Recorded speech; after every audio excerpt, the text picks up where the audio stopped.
Assalamualaikum warahmatullahi wabarakatuh. Salam sejahtera untuk kita semua. Saudara-saudara, beberapa hari ini kita diramaikan oleh sebuah polemik tentang hilangnya seorang tokoh yang sangat penting dalam sejarah, dalam kamus sejarah yang diterbitkan oleh Kementerian Pendidikan dan Kebudayaan. Tokoh itu adalah Kiai Haji Hasyim Asy'ari. Kiai Haji Hasyim Asy'ari, seorang tokoh yang juga telah menjadi pahlawan nasional, pendiri Nahdlatul Ulama, dan penggagas dan yang mengeluarkan resolusi jihad tahun 1945, sehingga menggerakkan arek-arek Surabaya untuk melawan upaya kolonialis, baik Inggris maupun Belanda untuk kembali menjajah Indonesia, ternyata tidak ada di dalam kamus sejarah. Hilangnya Kiai Haji Hasyim Asy'ari dari kamus sejarah ini adalah sebuah peristiwa yang menurut saya sangat penting.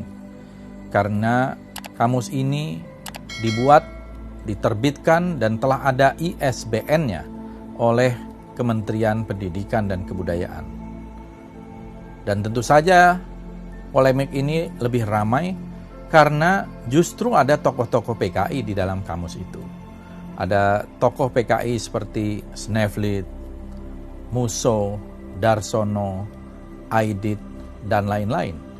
Bagaimana bisa tokoh penting seperti Kiai Haji Hasyim Asy'ari tidak dibuat entry-nya di dalam kamus, sementara tokoh-tokoh PKI yang jelas-jelas berkhianat kepada Republik Indonesia dimuat dengan panjang lebar. Ada apa dengan Kementerian Pendidikan dan Kebudayaan? Dan ini menurut saya memerlukan satu investigasi yang serius agar sejarah tidak dibolak-balik, agar sejarah tidak dibelokkan. Kita tahu selama ini selalu ada upaya untuk mengembalikan sejarah dengan penuh keraguan, terutama yang terkait dengan komunisme.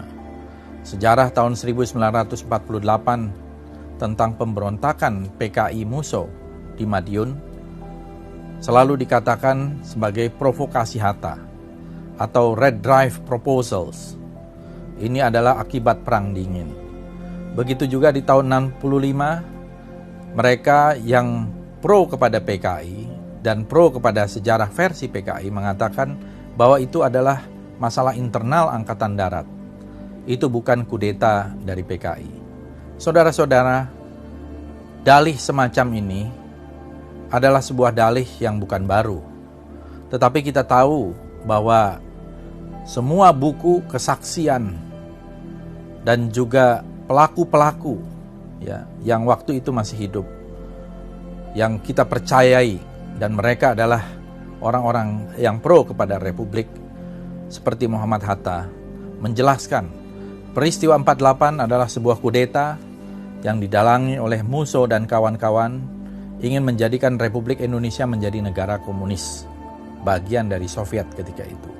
Dan ini sebuah pengkhianatan karena mereka menusuk dari belakang ketika kita berjuang berusaha melawan kolonialis Belanda.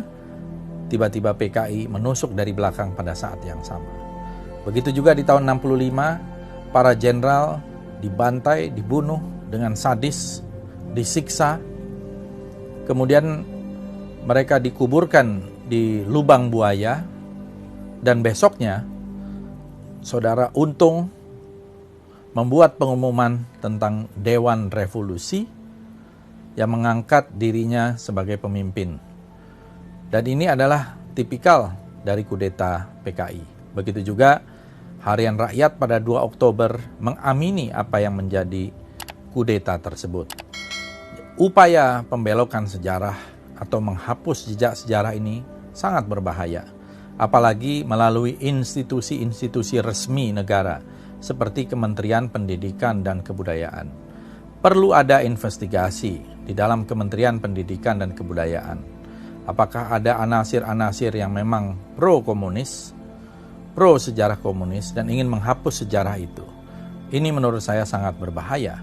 Karena ini menyangkut masalah masa depan bangsa kita, keutuhan karena ini menyangkut masalah integritas sosial, budaya, politik kita, dan sudah ada kekuatan-kekuatan hukum yang permanen seperti TAP MPRS nomor 25 tahun 66 dan Undang-Undang nomor 27 tahun 99. Mudah-mudahan pemerintah segera melakukan investigasi terhadap kasus ini, dan mungkin saja ini merupakan fenomena gunung es karena banyak aturan-aturan lain yang ternyata justru meresahkan masyarakat dan menimbulkan satu kegaduhan yang tidak perlu karena ada oknum-oknum yang ingin membelokkan sejarah atau menghapus jejak sejarah dan ingin menempatkan kembali Partai Komunis Indonesia seolah sebagai korban, bukan pelaku kudeta, bukan pelaku pemberontakan.